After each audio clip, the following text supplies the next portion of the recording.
Well, good morning and welcome back. I am Kenny Polcari, your host of the party, and today is Thursday, December 28th, 2023, and I'm back after just a couple of days off, spending some time with my family over the Christmas holiday. But today is Thursday. We're coming down to the last two trading days of the year, and I wouldn't expect a whole lot in any direction at the moment because we're right at the end of the year. No one is making any major decisions between today and tomorrow. I think it starts again clearly in January, and we'll get to that at the moment. So here are the things that you need to know. So yeah, stocks just continue to go up, and that's just on that ongoing narrative rate cut story, right? Treasuries are now yielding 3.8%. 10-year treasuries yielding 3.8% as the algos continue to bet on that multiple rate cut story, right? Gold is back to teasing $2,100 an ounce.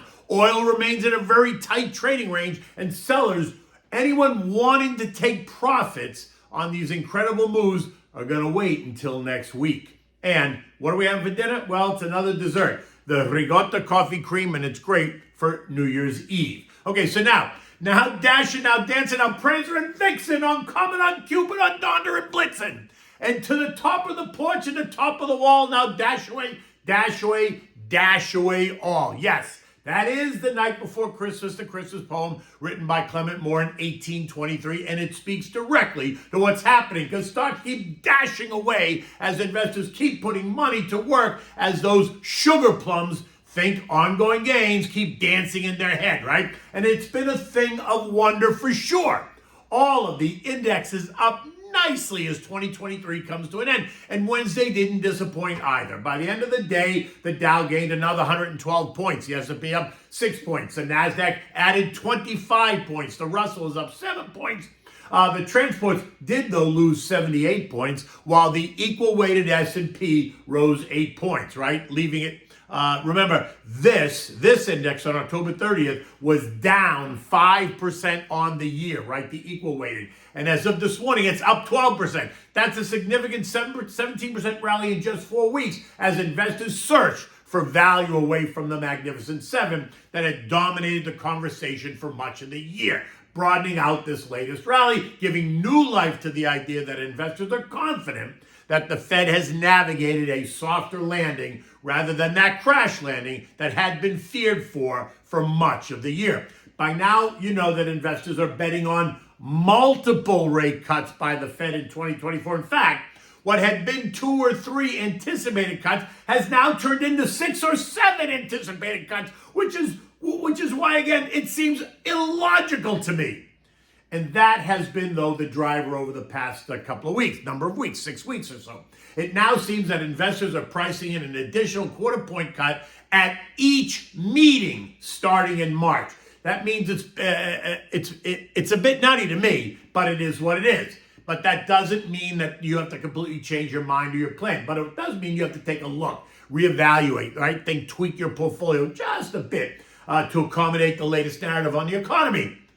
Or maybe not, right? Look, concerns are rising that we're now in this very overbought condition, that the narrative has turned way too dovish, and that we've allowed that the multiple rate cut story to drive the action. And we have. All you have to do, though, is look at the action ever since they started the speculation in late October, and then how they interpreted the commentary after his December FOMC meeting, right? The question you have to ask yourself now is the rally the start of a new up leg, or are we about to correct when the calendar turns to 2024, right? Because that's kind of the big question right at the moment. Now, while some of them is going to say it's the start of a new advance that's going to take the market to new highs, I'm in the camp that says, not so fast, big boy, right? While the eco data has been not so bad, the market has already discounted so much of that, right? And now the earnings season is only 2 weeks away. And just think what happened last week when we heard from FedEx, General Mills, and Nike. And while the earnings were good, they are history. It was the forward guidance, which was not very bullish, that drove those stocks lower. Recall how quickly they took 12% out of FedEx and Nike and 4% out of General Mills on the day that they reported. Now, it did leave FedEx up 45% a year, which is still a win for sure. But Nike is now down 9% on the year, and General Mills is down 18% on the year. So now you have to say, will the weaker forward guidance be the story this time around in earnings season, right? Is that what we're going to expect to see the broader market have to correct itself? Which doesn't mean it's crashes. It just means that the Santa euphoria is probably most likely going to disappear. Remember, earnings estimates have been revised lower, as they usually are. So the EPS bar is now low, and I expect that we're going to continue to see the usual 75 to 80% beat rate on that metric. But what will be the beat rate on the forward guidance? Because investors price stocks on what they think they're going to earn going forward, not on what they earned in the prior quarter. Now, the latest data says that earnings are expected to grow by 2.4% this quarter, which is down from 4.9% seen in the third quarter. But recall, in September, the fourth quarter estimate was for earnings to grow by 8.1%. But the downward revisions have now brought that back down to 2.4%.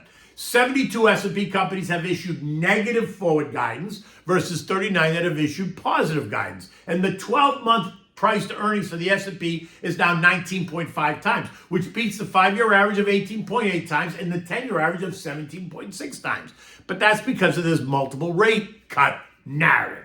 Now, consumer discretionary is expected to be the best performing sector of the 11 S&P sectors, right? That's supposed to have an earnings growth rate of 43.9%. Communications up 23%, industrials up 11%, financials up 8%, utilities up 7%, info tech up 5%, real estate's up 3%, consumer staples up 2.5%. Energy is expected to be the worst performing sector with earnings declining by 29%, basic materials down 23%, and healthcare down 21%. Now, you would think that this would give pause to some investors to be just a bit cautious, but when they shove the multiple rate cut story down your throat, they negate any of the negative sentiment in the near term. But remember, it all comes out in the wash. And while that sounds like I'm being a party pooper, I'm just trying to keep it real.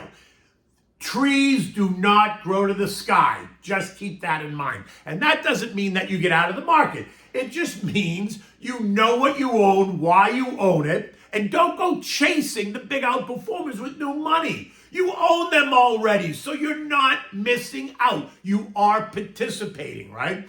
Benchmark bond yields have plummeted. The 10-year, which is the benchmark, is now yielding 3.8%. Remember, that's down from 5%, a level not seen since July of 2023. Short duration bonds, 3 and 6 month bonds, are now yielding 5.18% and 5.01% respectively on an annualized basis. Remember, you receive a quarter of that for the 3 month and half of that for the 6 month, unless, of course, you keep rolling it for the entire year. ̌Cǐ? Now, mortgage rates have also come down as the treasury markets have corrected. The 30-year conventional money can now be had for about 7%. 15-year money at 6.4%, 10-year money at 6.1%. And 5/1 arms can be had for 6.4%. But don't expect housing prices to decline very much.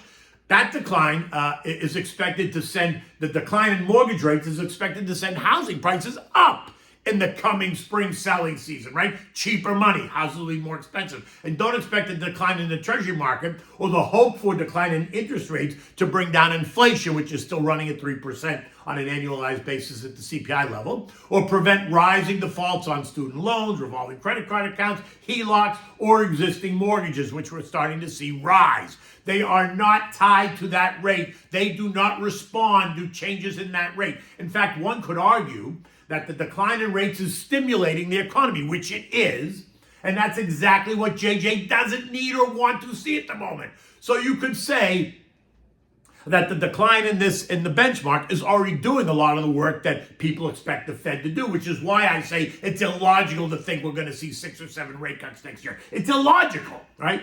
Oil's been in a very tight trading range, and this morning it's trading at about $73.60 a barrel. Yesterday, the American Petroleum Institute reported that U.S. crude stockpiles rose by 1.8 million barrels last week. Well, of course it did. The U.S. is now producing at record rates. We discussed this. and concerns about the shipping channel in the Red Sea, while easing just a bit, right? There's still concerns. Maersk announced that they're going to try to send container ships through the Red Sea and into the Suez Canal next week.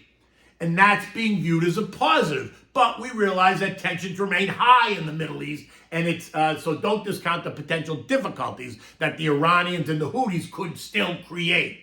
And still don't discount what the Saudis' next move could be, right? My gut says that oil prices are going to go higher in the weeks ahead into the new year. That's just me.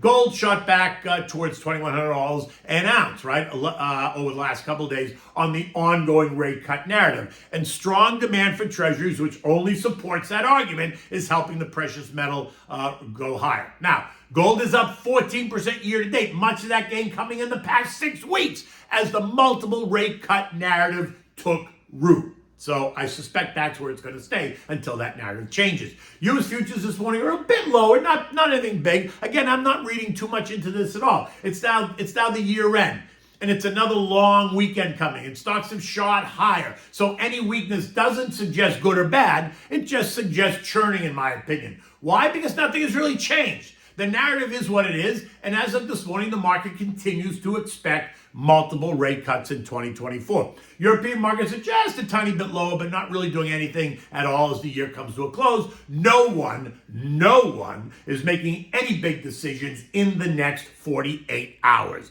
Unless we get something in the next 48 hours that no one expects, no one's making any big decisions.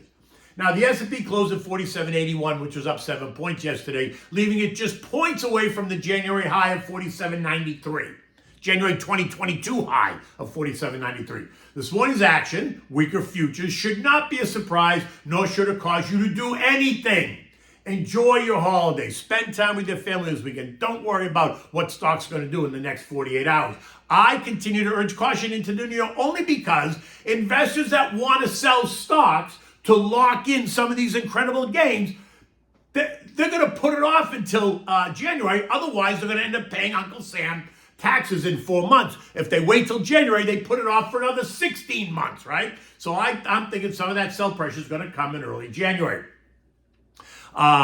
So if you had any sense at all about locking in some gains, you're going to wait another 3 or 4 days before you hit the sell button, unless, of course, there's some driving need for the cash today and tomorrow. In the end, don't get caught up in this euphoria of it all. Just keep your level head, right? Make a plan, then you stick to it. You can put new money into your government money market account. That's right now paying you 5% to hold it while you wait to put it to work, right? And when you do, again, you never do it all at once. You kind of feather your way in over a period of time, whatever that period of time is, right? If you're invested, you're good, right? If you have more money to put to work, be patient, especially now. Don't chase anything. Let it come to you, and certainly don't chase the big outperformers. And if you're just starting out, understand your risk profile, know where you are in your life cycle. I'm happy to discuss it. I keep telling you, call me to discuss, 212-381-6194. I'm always happy to kind of discuss and help you get started, or maybe even look at what you got and kind of discuss tweaking it.